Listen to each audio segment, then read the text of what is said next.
Hoje eu vou falar como me tornei uma mulher independente, realizada financeiramente e emocionalmente. O que aconteceu comigo também pode acontecer com você. Então esse depoimento, ele é muito íntimo, tá? E eu vou confessar para você que eu soube aproveitar a oportunidade que me foi oferecida na época. Então, são 10 revelações de como as mandalas mudaram a minha vida. Vamos? A primeira conscientização que eu tive, né, na minha vida foi a conscientização do meu estilo de vida. Então eu vou começar a explicar como surgiu, como eu cheguei a essa conscientização. Quando eu era adolescente, né, eu já desenhava, eu herdei esse dom do meu pai, eu desenhava e pintava. E eu participava nessa época de um grupo espírita. E como médium, eu via muitas situações, incluindo imagens, tá? Imagens de mandalas. Foi através de 2 anos dessas vivências que eu descobri as mandalas. Então, eu criava muitas mandalas que via nos meus trabalhos mediúnicos. Então, estou falando assim de 25 anos atrás, tá? Então, eu tive uma adolescência muito sofrida. E aí começa a minha história.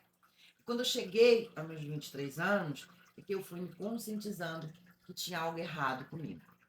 Nessa época, eu já estava bem íntima com as mandalas. E foi após um acontecimento, né, que me machucou muito, que eu despertei.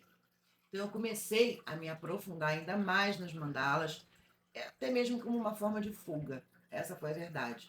Foi aí que começaram os questionamentos, as descobertas.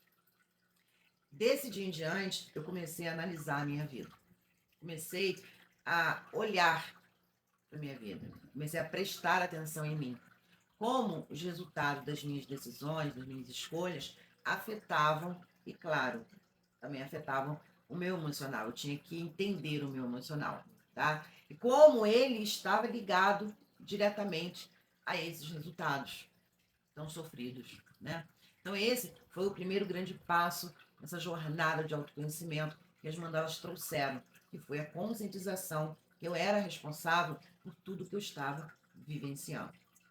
A segunda etapa foi assumir a responsabilidade dos meus atos. Então, na época, encarar de frente todos os meus problemas e descobrir que eles estavam relacionados às minhas escolhas erradas, às minhas ações erradas, às minhas atitudes, sentimentos, emoções desequilibradas, doeu demais. Mas eu tinha que descobrir essa relação, né? Então eu tenho que admitir que não foi fácil. E eu sei que não é fácil, dói demais. E nós temos que tomar cuidado, vou até abrir um parêntese aí, porque nós costumamos negar as nossas responsabilidades e jogar em cima do outro as nossas frustrações. Entretanto, a resposta para uma mudança de vida, ele está justamente em encarar quem somos. A terceira grande mudança, eu encarei uma missão de descobrir quem eu era.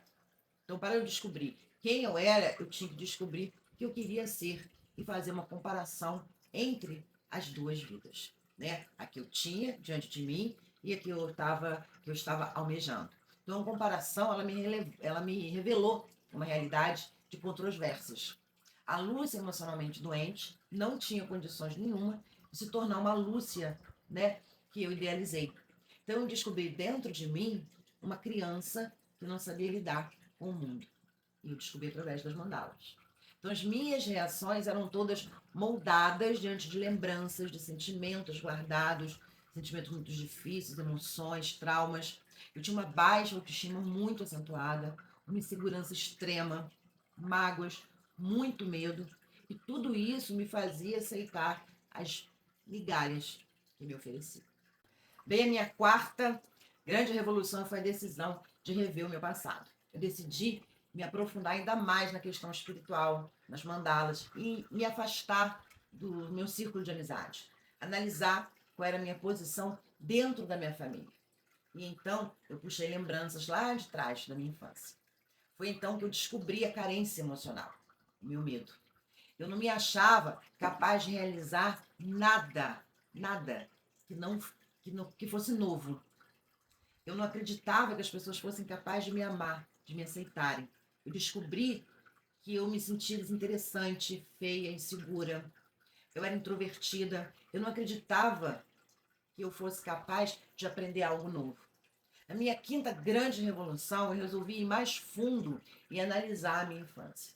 Eu lembrei de muitos momentos onde eu não fui ouvida, onde a minha opinião não foi entendida, onde eu me senti trocada, onde meus sentimentos foram negligenciados, a minha segurança foi posta à prova. Momentos que eu não tive apoio, onde eu fui muito criticada e principalmente muitos problemas dentro da minha família. Um pai alcoólatra, extremamente ausente, extremamente violento, e uma mãe, né, muitos problemas emocionais, sufocada, tanto é que minha mãe morreu, desencarnou de câncer, e está relacionado com emoções. Bom, então eu me reconheci como uma criança em um corpo de adulto. Eu iniciei, então, a minha transformação. E essa é a minha sexta grande revolução. Comecei a buscar exemplos de pessoas bem-sucedidas, porque eu não tinha. Famílias estruturadas, porque a minha não era. Pessoas que tinham o que eu desejava ter, desejava ser. Então eu fui analisando o que eu deveria mudar em mim. E nessa época eu já estava ciente de que as mandalas me ajudavam nessa jornada, né, de autoconhecimento e também na minha reconstrução para essa nova vida. Eu me tornei uma pessoa muito observadora, onde eu sempre comparava a minha vida com o estilo de vida de outras pessoas e também o que as levou àqueles resultados. Eu queria seguir esse caminho, né? Deu certo para elas. E eu fui criando, né, parâmetros de sucesso, de conquistas, de crescimento. Na minha sétima grande revolução, eu criei os meus objetivos. Foi uma das fases mais difíceis, porque eu não tinha ninguém ao meu lado para me ajudar a conquistar essas mudanças. Eu olhava e eu estava sozinha, porque a minha família era desestruturada. Ela não evoluiu. Nessa época, meus pais já tinham desencarnado. Meu pai e minha mãe já tinham desencarnado. Meu pai desencarnou quando eu tinha 10 anos, minha mãe quando eu tinha 19. Né? Eu só tinha uma irmã. E a herança que foi deixada para nós foi a dor. Então a espiritualidade ela me ajudou muito. E com as mudanças dos meus pensamentos, eu fui conquistando uma vibração que me levou até as pessoas certas. Ou trouxeram as pessoas certas até mim, né?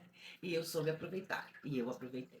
Eu estudei, eu me desenvolvi na parte profissional, na parte espiritual. E a vida, então, foi seguindo com todas essas mudanças. Mas eu já não estava mais na mesma condição que antes, né? Eu já era independente e me tornava cada vez mais forte emocionalmente. E na minha oitava revolução, eu decidi rever as minhas escolhas. Então, eu decidi que eu tinha que me concentrar em construir algo mais sólido na minha vida, né? Então, um trabalho que me desse mais segurança. E foi aí que eu comecei, então, a me desafiar, né? E colocar todas as minhas transformações em xeque. Então, eu revolucionei minha vida criando um método de terapia com mandalas, porque eu vivi essa transformação através das mandalas. Então, eu queria passar essa experiência transformadora para as pessoas. E eu enfrentei emoções difíceis, como insegurança e medo. Nessa época, tudo era muito intenso e eu vivia numa montanha russa de emoções. Colocar meus planos em prática foi muito desafiador, foi incrivelmente revolucionário, porque eu precisei acreditar muito em tudo que eu tinha me tornado, né? Então, a nona revolução foi o checkmate da minha vida. Eu me vi criando oportunidades incríveis, porém sem nenhum modelo como referência. Isso é, eu estava colocando o meu sonho em prática, que era ajudar pessoas emocionalmente, porém tudo era muito novo. E o medo? Então, nessa época, a globalização, né, ela estava iniciando ainda. Os veículos de comunicação não eram assim como são hoje, né? Então, parecia que tudo era muito lento. E eu olhando de hoje para trás, né, eu posso fazer com uma comparação. Me parece que foi uma época que foi movida a manivela. A minha décima realização, que foi a de um grande sonho. Claro que mesmo depois de tantos anos, com os avanços tecnológicos, né, eu fui tendo que me adaptar. Porém, tá, eu fiquei muito receosa em divulgar o meu trabalho com as mandalas nas redes sociais. Então, mesmo com todas as mudanças incríveis que eu realizei na minha vida, né, com a ajuda da espiritualidade e das mandalas, eu tinha muito receio, tive muito medo. Então, eu fiquei bem indecisa na questão da expansão, né, entender todas as emoções que eu estava sentindo, foi bem difícil, né? Enfrentar o medo foi desafiador. Então, o interessante é que, como eu tinha desenvolvido o autoconhecimento, né, eu pude ir mais fundo e enfrentar mais esse desafio na minha vida. E hoje eu continuo aqui na luta, graças a Deus, e por muitos anos. Né? Eu vou vencendo um dia de cada vez, mas eu já ajudei centenas de pessoas, eu continuo trabalhando com a espiritualidade, pelo amor, né? Eu me sinto muito segura em relação à mulher que eu me tornei. Hoje eu sou próspera financeiramente, emocionalmente, sempre em construção, né? E também profissionalmente como terapeuta de mandalas, né? Isso é, trabalhando emocionalmente através das mandalas. Bem, é isso aí, gente. Eu espero que você tenha gostado e que sirva para você. Se for o caso, né, tomar uma decisão revolucionária na sua vida. Comece devagarzinho, mas nunca pare de acreditar em você. Um passo à frente e você não estará mais no mesmo lugar. Um forte abraço e até daqui a pouco. Tchau, tchau.